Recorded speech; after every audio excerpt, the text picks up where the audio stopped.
much that we all eventually turn to dust. Good for you. That's the spirit. Maybe death won't come for you. Maybe you're the exception. Hi, I'm glad you're all well. I'm not. I've got a bit of a weird brain. My brain gets very preoccupied with things that really aren't worth its time. It's the master of the completely unsolicited deep dive, my brain. But I do have a coping mechanism. I do, and I would recommend this to any of you, stand-up comedy. Immediately lends all of my neuroses a bit of gravitas because I'm talking about them into a microphone rather than to a therapist like I should be. So the thing that my brain's been preoccupied with at the moment is a certain poem and what I think it says about us as a society and as a species. Now, I didn't write this poem, it's a traditional one, you probably know it. It starts like this. Monday's child, yeah, is fair of face. That's nice, isn't it? Monday's child is fair of face. That's a nice thing to say, a good start. Monday's child is fair of face. If you're born on a Monday, you're probably very attractive. At least I've seen that's what they mean by fair. Fair can have a few different meanings though, can't it? Fair can mean just okay. So it could be that Monday's child has a passable face. Fair can also mean blonde or a travelling carnival. Neither of which can really be applied to a face, can they? So I think we can rule those ones out. And fair, of course, can mean, I suppose, the opposite of unfair. So it could be that Monday's child has the face they deserve. Or that in terms of faces, Monday's child isn't unjustly disadvantaged. Monday's child, like most children, has a face. It's probably safe to assume that they mean fair as in pretty, but you can see how dense with meaning this poem is. You can see why it's been percolating round my brain. Did I say percolating? Yes, I did. Do I say percolating every time I do this material? Yes, I do. Is it the right word? I'm not sure. We carry on. Oh, thanks. Thank you for the nice heckle. That was weird. So, Monday's child is fair of face. Tuesday's child, full of grace. That's nice too, isn't it? 2 for 2. Love that for them. Tuesday's child is full of grace. If you're born on a Tuesday, your body's very graceful. You're probably very good at dancing or football, stripping or something. Actually, if you want to be a stripper, you're best being born right on the cusp between Monday and Tuesday, because then you'd have the attractive face and the graceful body. I might be overthinking this. If you know this poem, you know where we're going with it now. Wednesday's child, not attractive, not graceful. Wednesday's child is full of woe. And it's not even woe like Keanu Reeves, like, whoa, no. No, it's woe as in misery. If you're born on a Wednesday, your defining feature is that you're miserable.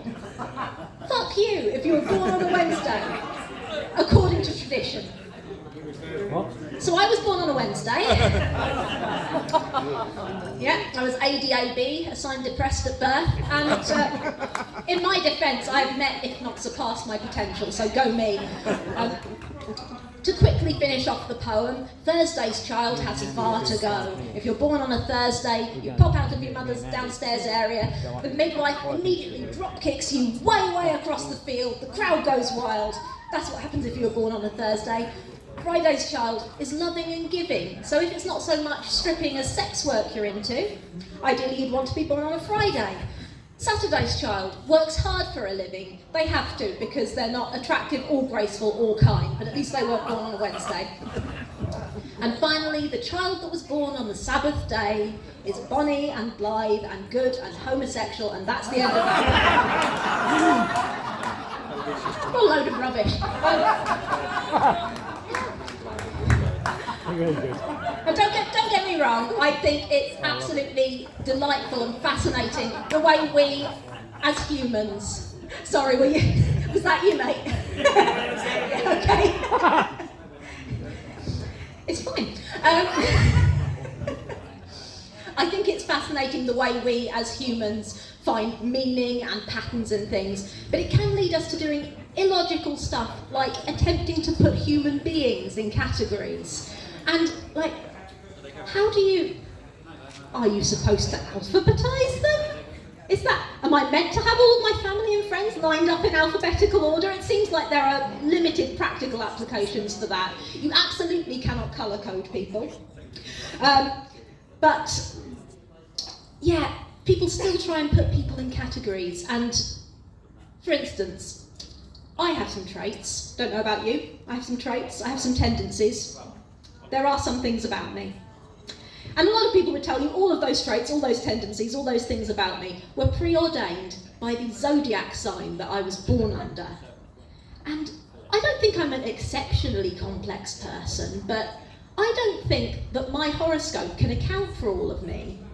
Like, when I recently put both my hands in the bin in a public bathroom because I thought it was a Dyson Airblade, my first thought wasn't, typical Gemini. No, my first thought was, why is there half a Nando's in here? Weird thing to do, eat Nando's in the toilet. Bet that person was a Libra, am I right? No, I'm not, because it's bollocks. Now, we need better ways to categorise people, if we must categorise people. And my pitch for this, bear with me, the Dewey Decimal System. If you don't know, the Dewey Decimal System is the system that librarians typically or traditionally use to classify different types of books. And I'm not saying that I identify more with books than I do with human beings, but I'm absolutely saying that. I mean, look at me, are you surprised? I think I could only come across more like a librarian if every time you laughed I shushed you. But yeah, I've made some tentative forays into this. I've started classifying a few people under the Dewey Decimal System. My crush, the guy I've got a crush on, I've got under 611, anatomy.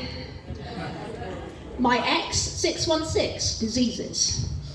And for myself, I wasn't sure, but in the end I went for 517, that's previously emotions and now no longer used. These days, though, we are much more comfortable finding new ways to classify ourselves, finding new ways to talk about ourselves, and new ways that we'd like other people to talk about us. And I think that's brilliant. But there are a lot of people who get really, really cross about the way people choose to identify themselves. I've recently been doing online dating. And I came across one guy's profile. I didn't come across it. As soon as I saw his bio, my vagina just, no thank you, closed for business. Because this guy's bio said, I refuse to acknowledge anyone who uses pronouns. Now, anyone who's into grammar will already know where I'm going with this. I'd like to think that that's a dead profile now because the guy at some point had a sort of grammatical epiphany about the words I and anyone, and immediately by his own rules ceased to exist. The way I like to identify myself, though, the way I like to think of myself, is in terms of the way in which my brain is broken. A lot of my friends suffer from anxiety. I suffer from depression because I was born on a Wednesday. I also have ADHD, and one of the symptoms that I experience has the best and the least appropriate name. It's a thing called executive dysfunction. Oh, what a name, executive dysfunction. It just means that you really struggle to get things done. But what a name. Oh, ambassador. With this executive dysfunction, you're really stopping me from going to the toilet or making my dinner. Sorry I couldn't attend your soiree tonight. I was attending an executive dysfunction. I was disassociating for a full hour in the middle of getting dressed, just staring at my own arm. And not writing a final joke for this set. You've been absolutely brilliant. I unfortunately have been Chrissy, Derbyshire. Thank you, sorry, please ignore me. I wasn't here. You too.